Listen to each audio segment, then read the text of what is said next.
Hello everyone, chalk and duster update या YouTube चॅनलवर आपलं स्वागत आहे.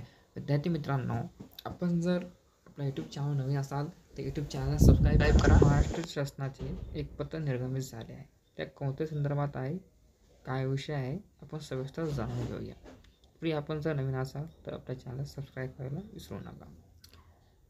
शिक्षक अभियोग्यता व बुद्धिमत्ता चाचणी 2022 नुसार पवित्र प्रणालीमार्फत शिक्षक पदभरतीसाठी खाजगी शैक्षणिक संस्थातील मुलाखतीसह पदभरती या प्रकारातील फेज 2 अंतर्गत पदभरतीच्या कारवाईबाबत संदर्भ खाजगी शैक्षणिक संस्थासह पदभरतीतील सर्वसाधारण गुणवत्ता यादी दिनांक 25 जून 2025.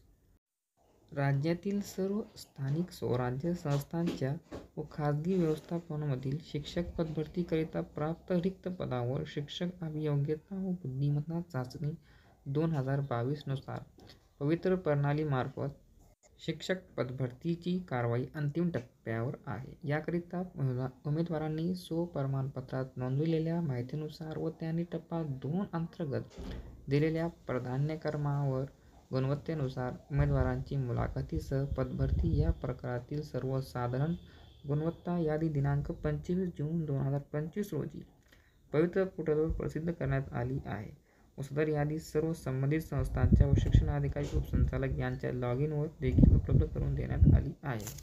या खाजगी शैक्षणिक संस्थांना सर्वसाधारण गुणवत्ता यादीमध्ये शिफारस झालेल्या उमेदवारांचे मुलाखत व अध्यापन कौशल्याबाबतची कारवाई पूर्ण करून रिक्त पदासाठी अंतिम निवड यादी तयार करून पवित्र पोर्टलवर सर्वसाधारण गुणवत्ता यादीमध्ये शिफारस झालेल्या सर्व उमेदवारांची माहिती नोंद करून निवड प्रक्रिया पूर्ण करण्याच्या सूचना देण्यात आल्या आहेत. यापूर्वी सन 2019 मधील मुलाखतीसह पदभरती प्रक्रियेच्या वेळी उमेदवारांच्या तक्रारीबाबत वेळीच कारवाई न झाल्यामुळे निवड प्रक्रियेत अडचणी आल्या होत्या. ही बाब लक्षात घेता निवड प्रक्रियेदरम्यान मुलाखत व अध्यापन कौशल्यासाठी शिफारस झालेल्या उमेदवाराकडून शैक्षणिक संस्थेबाबत तक्रारी येण्याची शक्यता नाकारता येत नाही. यासाठी खालीलप्रमाणे कार्यपद्धती अवलंबिण्यात यावी. जिल्हा स्तरावर कोणती कारवाई करण्यात यावी याकरिता पाहूया. शिक्षणाधिकारी प्राथमिक माध्यमिक यांच्या स्तरावर पवित्र मदत कक्ष स्थापन करावा. सदरचा कक्ष कोठे कार्यान्वित आहे याबाबतचा बोर्ड कार्यालयातील दर्शनी भागात लावण्यात यावा. त्यासाठी नोडल अधिकारी नेमण्यात यावा. या कक्षामार्फत उमेदवारांच्या तक्रारीचे निराकरण करावे.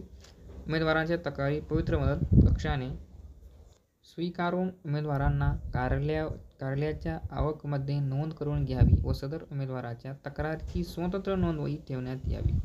त्यामध्ये आसन क्रमांक, अर्जदाराचे संपूर्ण नाव, पत्ता, संपर्कासाठी देण्यात आलेला मोबाईल क्रमांक व ईमेल ID, तक्रारीचे स्वरूप, तक्रार करण्यात आलेल्या संस्थेचे नाव, केलेली कारवाई, शेरा इत्यादी माहितीचा समावेश करावा. उमेदवारास तक्रार अर्ज प्राप्त झाल्यानंतर 3 कार्यालयीन दिवसात निराकरण करण्यात यावे. त्याची एक प्रत संबंधित विभागीय शिक्षण उपसंचालक कार्यालयास पाठविण्यात यावी.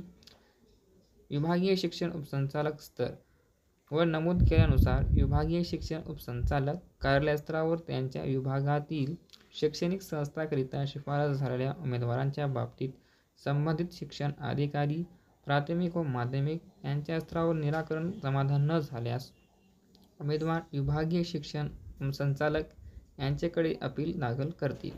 उमेदवाराचा अपील प्राप्त झाल्यानंतर 3 कार्यालयीन दिवसात निराकरण करण्यात यावे. पवित्र मदत कक्ष स्थापन करावा. सदरचा कक्ष कोठे कार्यान्वित आहे याबाबतचा बोर्ड कार्यालयातील दर्शनी भागात लावण्यात यावा. त्यासाठी नोडल अधिकारी नेमण्यात यावा. या कक्षामार्फत उमेदवारांच्या तक्रारीचे निराकरण करावे. उमेदवारांच्या तक्रारी पवित्र मदत कक्षाने स्वीकारून उमेदवारांना कार्यालयाच्या आवकमध्ये नोंद करून घ्यावी व सदर उमेदवाराच्या तक्रारीची स्वतंत्र नोंदवही ठेवण्यात यावी. त्यामध्ये आसन क्रमांक, अर्जदाराचे संपूर्ण नाव, पत्ता, संपर्कासाठी मोबाईल क्रमांक व इतर ID, तक्रारीचे स्वरूप, तक्रार करण्यात आलेल्या संस्थेचे नाव, शिक्षणाधिकारी कार्यालयाकडून झालेली कारवाई, विभागस्तरावर करण्यात आलेली कारवाई, शेरा इत्यादी असेल. विभागीय शिक्षण उपसंचालक व शिक्षण अधिकारी, महानगरपालिका, बृहन्मुंबई शिक्षणाधिकारी प्राथमिक व माध्यमिक शिक्षण निरीक्षक यांनी नोडल अधिकारी यांची माहिती आयुक्तालयास खालीलप्रमाणे उपलब्ध करून देण्यात यावी. अशा प्रकारे आज हे परिपत्रक आहे. आपण सविस्तर त्याला वाचावे. आणि जर आपण ह्या यूट्यूब चॅनलवर नवीन असाल तर आपल्या चॅनलला सबस्क्राईब करा.